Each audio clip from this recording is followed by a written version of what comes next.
Hello everyone, তো আজকে তোমাদের কাছে রান্না নিয়ে চলে এলাম চিকেন ডাক বাংলো।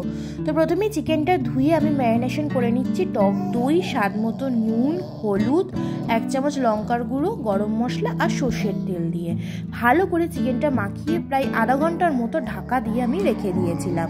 এবারে একটা বাটিতে আমি কাজু বাদাম, পোস্ত আর চারমগজ ভিজিয়ে রেখেছিলাম, সেটা আমি শিলপাটাতে বেটে নেওয়া হলো। এবারে কড়াইয়ের মধ্যে তেল গরম করে আমি ডিম সেদ্ধ করে রেখেছিলাম, তো সেই ডিমটাকে নুন হলুদ মাখিয়ে প্রথমে ডিমটা হালকা করে ভেজে উঠিয়ে নিলাম। ওই তেলেই এবার আমি আলুগুলোকেও কিন্তু ভেজে নেব নুন আর হলুদ দিয়ে। লাল লাল করে আলুগুলো ভেজে প্লেটের মধ্যে উঠিয়ে নিলাম। এবারেই আমি ওই তেলে প্রথমে ফোড়ন দেব তেজপাতা আর এলাচ, দারচিনি দিয়ে দেবো। এবার আমি পেঁয়াজ কুচি, তো পেঁয়াজটা ভালো করে গোল্ডেন ব্রাউন করে ভেজে নেব প্রথমে। তারপর ওর মধ্যে দিয়ে দেবো 1 চামচ আদা বাটা আর 1 চামচ রসুন বাটা। আদা রসুন পেঁয়াজ প্রথমে আমি একটু ভেজে নিলাম। এবারে আমি দিয়ে দিলাম ম্যারিনেশন করা মাংসটা। দেওয়ার পর ভালো করে আমি মাংসটা কষিয়ে নেব।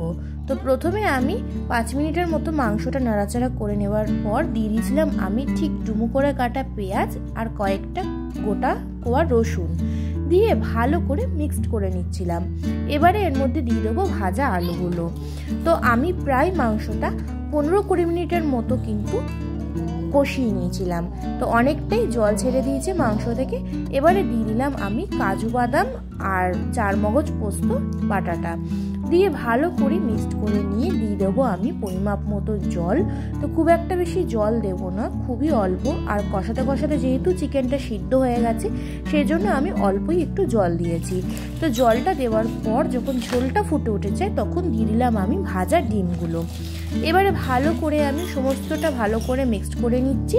তারপর দিয়ে দেবো ঠিক নামানোর আগে একটু চিকেন মশলা। তো চিকেন মশলা থাকলে তোমরা ইউজ করতে পারো, না থাকলেও কোনো ব্যাপার না।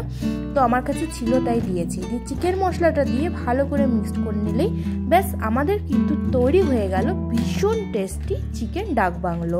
রেসিপিটা ভালো লাগলে বন্ধুরা অবশ্যই কমেন্ট করে জানিও আর লাইক, শেয়ার, সাবস্ক্রাইব করে দিও। টাটা।